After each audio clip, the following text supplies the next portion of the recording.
My Trident Research rail yard is built on a baseboard that has a number of features not usually found on a typical baseboard. This one is intended to be easily reconfigured for experimenting with turnouts and signaling, and for sampling different sensor types, like optical or magnetic.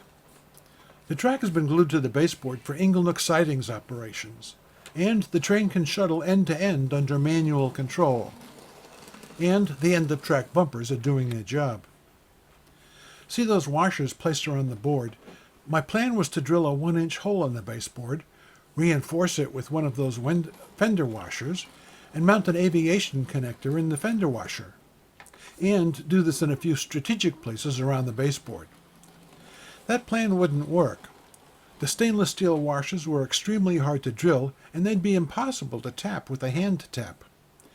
And I felt that the washers were also just a little too small to support the edges of the hole. The hole drilled in the wood would gradually erode and wear away.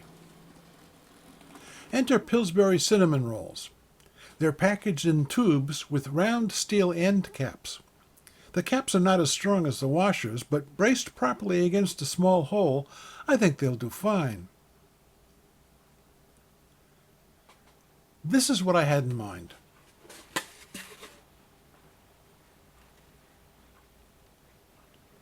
To utilize the end cap, first I located the center of the disc where the connector would be seated. Then I punched small holes for sheet metal screws to fasten the disc to the underside of the baseboard.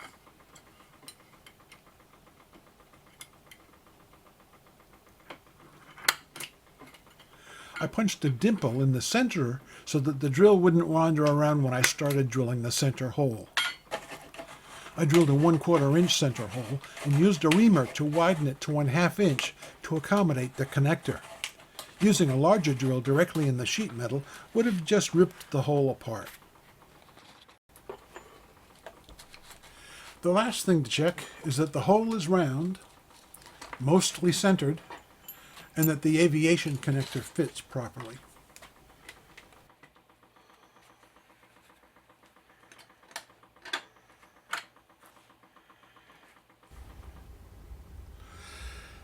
Time to take a deep breath and drill the first hole into the baseboard.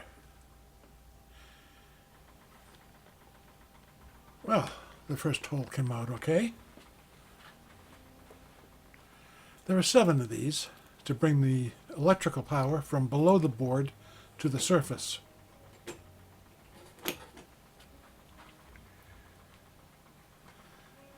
Now we go subterranean.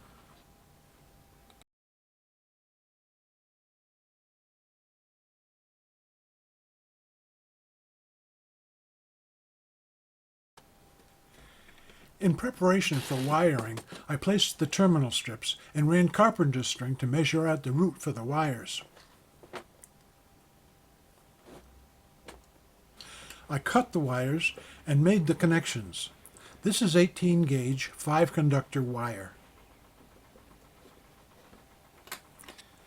I tested the connections as I went along.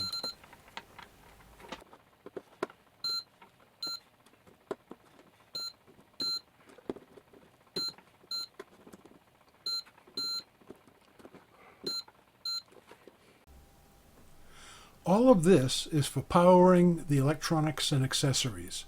None of this is for powering a train. This is for powering the train. I want the connection to the track to be easily accessible because my first project will set up a shuttle which will definitely include manipulating track power and probably using more than one technique.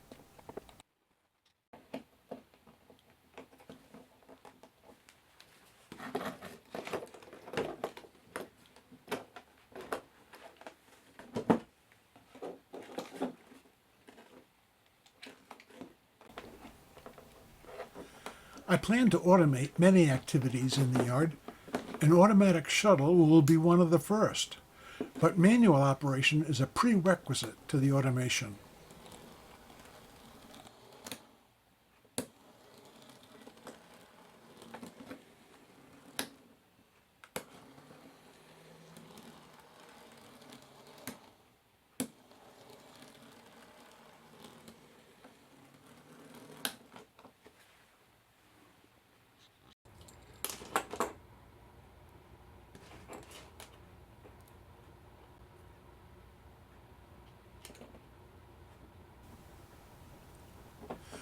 All that underboard wiring from a few minutes ago, well, this is what it's for.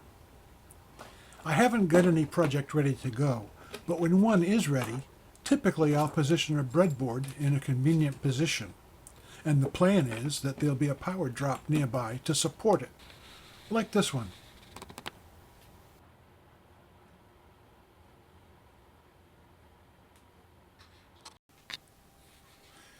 Because I'll be scratch building and experimenting with electronic components and electricity, it's important that I should take some precautions.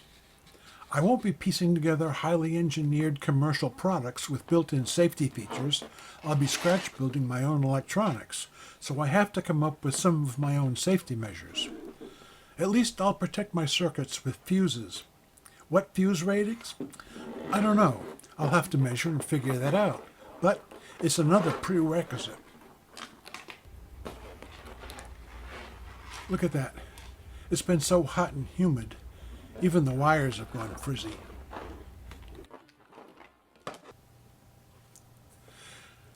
And with the completion of the fuse block, my Inglenook layout will be ready to begin running trains, solving puzzles, or creating novel new ideas with the goal of automating the layout.